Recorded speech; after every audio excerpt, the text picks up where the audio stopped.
இப்படி குழந்தையாக இருக்கும்போதிலிருந்தே பார்த்து பார்த்து வளர்ப்பவள் தாய்தான்.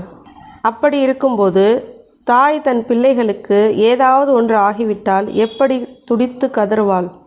இப்பொழுது இருக்கும் காலகட்டத்தில் இந்த உலகத்தில் அநியாய அட்டூழியங்கள் நிறையவே நடந்து கொண்டிருக்கிறது. பச்சை குழந்தைகளை கூட சீரழிக்கிறார்கள். பறிகொடுத்த தாய்க்கு எவ்வளவு வேதனையாக இருக்கும்.